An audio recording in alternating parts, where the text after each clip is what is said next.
ሁሉም የሰው ልጆች የሰውነት ክፍሎች ለጤናቸውና ለየዕለት ተግባራቸው እጅግ አስፈላጊ ናቸው።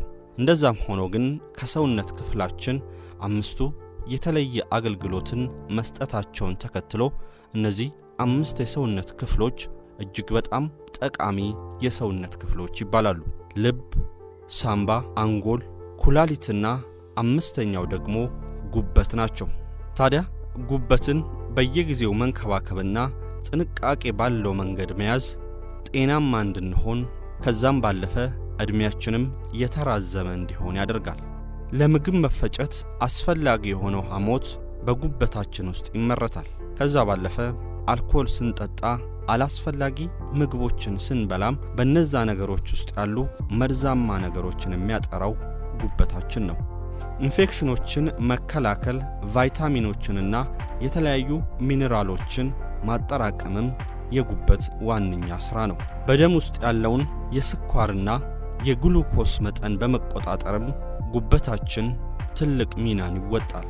እነዚህን አስፈላጊ የተባሉ ተግባራትን ጉበታችን በትክክለኛው መንገድ እንዲሰራ ታዲያ ጉበታችንን በጥንቃቄ መያዝ ይኖርብናል። ስፖርታዊ እንቅስቃሴን ከማድረግና ጤናማ የአኗኗር ዘይቤን ከመከተል ባለፈ ግን ዛሬ የምንመለከታቸው ምግቦችና መጠጦች ጉበታችን ጤናማ ሆኖ እንዲቀጥል የሚረዱ ናቸው። ለጉበታችን አስፈላጊ የሆኑትን መጠጦችና ምግቦች እንደሚከተለው እንዘረዝርላችኋለን። እስከ ፍጻሜው ላይክ፣ ሼር እና ሰብስክራይብ እያደረጋችሁ አብራችሁን ቆዩ። ጉበትን ለማጽዳትና ጤነኛ ሆኖ እንዲቆይ ለማድረግ ከሚያስፈልጉን የመጠጥ አይነቶች ውስጥ አንደኛው ቡና ነው። ቡናን በየጊዜውና በአግባቡ የምንጠጣ ከሆነ ከአልኮል ጋር ተያይዞ ከሚመጣ የጉበት ህመም ሊያድነን ይችላል። ቡናን በየጊዜው የምንጠጣ ከሆነ በጉበት አካባቢ ያለን እብጠት በማጥፋት ለጉበት ካንሰር የመጋለጥ ዕድላችንን አነስተኛ ያደርገዋል። ቡናን የምንጠጣ ከሆነ በጉበት አካባቢ ያለውን ስብ የማቅለጥ ባህሪም አለው። ከዛ ባለፈ አንዳንድ ጥናቶች እንደሚያመላክቱት ከሆነ በቀን ውስጥ 3 ጊዜ ቡናን የሚጠጡ ሰዎች ለጉበት ህመም የመጋለጥ ዕድላቸው አነስተኛ ነው። ቀይ ስርን መመገብም ለጉበት ጤና አስፈላጊ ነው ይባላል። ቀይ ስርን በአግባቡ የሚመገቡ ሰዎች ለጉበት ህመም የመጋለጥ ዕድላቸው አነስተኛ ነው። በጉበት ህመም የተያዙ ሰዎችም ቀይ ስርን የሚመገቡ ከሆነ ከበሽታቸው ቶሎ ሊያገግሙ ይችላሉ። ታዲያ ከቀይ ስር የምናገኘውን ትክክለኛ ጥቅም ለማግኘት አብስሎ ከመመገብ ይልቅ በጁስ መልክ ፈጭተን ብንጠጣው የተሻለ ይሆናል። ቀይ ስርን በጁስ መልክ የሚመገቡ ሰዎች ከጉበት ባለፈ ለልብ ህመም የመጋለጥ ዕድላቸውም አነስተኛ ነው። ከዛ ጎን ለጎንም ሌሎች በሽታዎችን የመከላከል አቅማችንንም ከፍ እያደረገልን ይሄዳል። ሌላኛው ነጭ ሽንኩርት ነው። ነጭ ሽንኩርት በውስጡ ሰልፈር የሚባል ንጥረ ነገር ያለው ሲሆን ይህም በጉበታችን አካባቢ ያሉ ቆሻሻን ለማጽዳት የሚያስፈልጉንን ሆርሞኖች ከፍ እያደረገ ይሄዳል። በውስጡ ያለው ቫይታሚን B6ም በጉበት አካባቢ ያሉ እብጠቶች በጊዜው እንዲሽሩ ያደርጋቸዋል።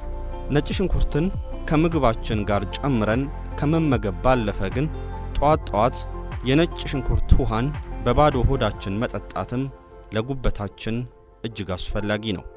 ዓለማችን ላይ ከሚገኙ እጅግ በጣም ጤናማ ከሚባሉ የምግብ አይነቶች ውስጥ አንዱ አቮካዶ ነው።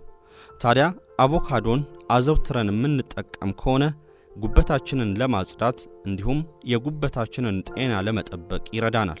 የተለያዩ ቫይታሚኖችን በውስጡ የያዘው አቮካዶ ጉበታችን ቆሻሻን የማጥራትና መርዛማ ነገሮችን የማስወገድ አቅሙን ከፍ እንዲያደርግ ይረዳዋል። እርድን መጠቀምም ለጉበታችን አስፈላጊ ነው ይባላል።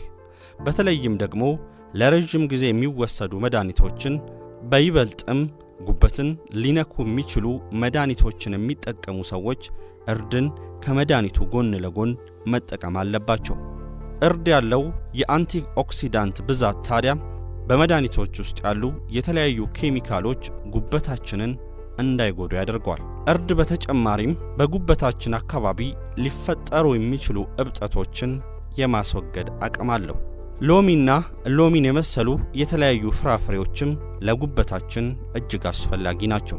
ሎሚና ሎሚን የመሳሰሉ ፍራፍሬዎች በውስጣቸው ቫይታሚን ሲ የተባለ ቫይታሚን አላቸው። ይህ ቫይታሚን ታዲያ ጉበታችንን ሊያጠቁ የሚችሉ መርዛማ ነገሮችን ከሰውነታችን ማስወገድ ይችላል። በአልኮል ብዛት የተጎዳ ጉበትን ለማከምና ጎን ለጎን ደግሞ በጉበት አካባቢ ያለን ስብ ለመቀነስ ሎሚን በየቀኑ በጁስ መልክ መጠጣት አስፈላጊ ነው። አረንጓዴ ሻይ ለተለያዩ የጤና ጥቅሞች እንደሚውል ከዚህ ቀደም ተመልክተናል። በተለይም ደግሞ በጉበታችን አካባቢ ያሉ መርዛማ ነገሮችን ለማስወገድ አረንጓዴ ሻይ እጅጉን አስፈላጊ ነው። ግሪን ቲን ስንጠቀም ግን ጥንቃቄ ማድረግ ይኖርብናል። በተለይም ደግሞ በተለያዩ ሱፐርማርኬቶች ውስጥ በዱቄት መልክ ታሽጎ የሚሸጡ አረንጓዴ ሻይ ናቸው የሚባሉ አላስፈላጊ ነገሮችን ባንጠቀም ይመከራል። እነዚህ ታሽገው የሚሸጡ አረንጓዴ ሻዮች ታዲያ ለጉበታችን ካላቸው ጥቅም ይልቅ በጉበታችን ላይ የሚያደርሱት ጉዳት ይበልጣል። ስለዚህም ትክክለኛውን የአረንጓዴ ሻይ ቅጠል ፈልገን መጠቀም ይኖርብናል። እንጆሪን በየጊዜው የምንጠቀም ከሆነ ለጉበታችን ጥሩ ነገርን እያደረግን ነው ማለት ነው። በተለይም እንጆሪ የጉበትን ደምን የማጣራት አቅም ከፍ ያደርጋል። ዓለም ላይ ከሚገኙ የዘይት አይነቶች ሁሉ ለጤናችን እጅግ ጠቃሚ ነው የሚባለው የወይራ ዘይትን የምንጠቀም ከሆነም ጤናችንን በአግባቡ መጠበቅ እንችላለን። የወይራ ዘይት ለልብ ህመም፣ ለኩላሊትና ለጉበት ተጋላጭነታችንን አነስተኛ ያደርገዋል።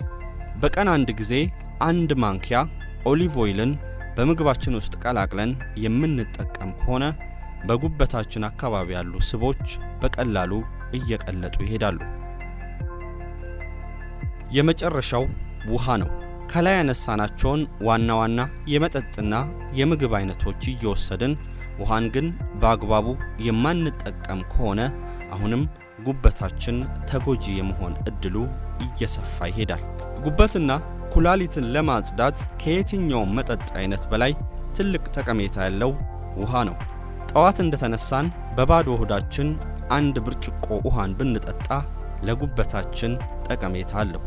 ከዛ ባለፈ ግን በቀን ውስጥ እንደየክብደታችን ቢያንስ ከ2 ሊትር ያላነሰ ውሃን መጠቀም እንዳለብን ጥናቶች ያመለክታሉ።